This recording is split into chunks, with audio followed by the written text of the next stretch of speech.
నమస్తే welcome to Sakshi sports Durga. T20 ప్రపంచ కప్లో భారత్ పాకిస్తాన్ మ్యాచ్కు సంబంధించి కొత్త ట్విస్ట్ వచ్చింది.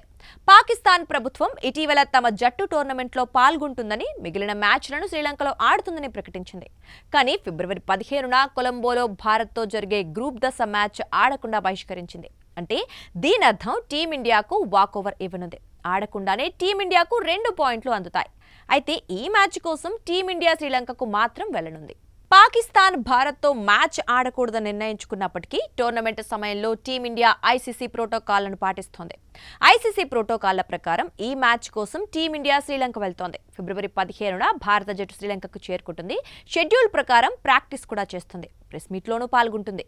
మ్యాచ్ సమయంలో యూనిఫామ్తో గ్రౌండ్లోకి కూడా ఎంటర్ అవుతుంది.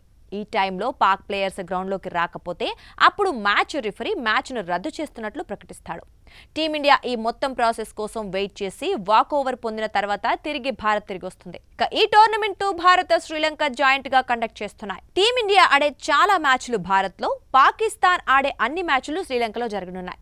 రాజకీయ కారణాల వల్ల పాకిస్తాన్ భారత్లో ఆడటానికి నిరాకరించింది. ఫలితంగా ఐసీసీ పాకిస్తాన్ మ్యాచ్లను న్యూట్రల్ ప్లాట్ఫామ్ కు మార్చింది. అందువల్ల ఈ మ్యాచ్ను కొలంబోలోని ఆర్ ప్రేమదాస ఇంటర్నేషనల్ స్టేడియంలో నిర్వహిస్తున్నారు. పాకిస్తాన్ డెసిషన్ వన్ సైడెడ్ బాయ్కాట్తో సమానం. అందువల్ల మ్యాచ్ను కోల్పోయినట్లు పరిగణిస్తారు. టీమిండియా 2 పాయింట్లు పొందడం ఖాయం. పాకిస్తాన్ నిర్ణయం తర్వాత ఐసీసీ కూడా ఓ ప్రకటన రిలీజ్ చేస్తుంది. పాకిస్తాన్ క్రికెట్ బోర్డు తన నిర్ణయాన్ని పునఃపరిశీలించి పరిష్కారం కోసం కలిసి పనిచేయాలని కోరింది. పాకిస్తాన్ క్రికెట్ బోర్డు నుంచి అధికారిక సమాచారం కోసం మేం ఎదురుచూస్తున్నాం. ఐసీసీ టోర్నమెంట్లు క్రీడా సమగ్రత, పోటీ, స్థిరత్వం, న్యాయబద్ధతపై ఆధారపడి ఉంటాయి.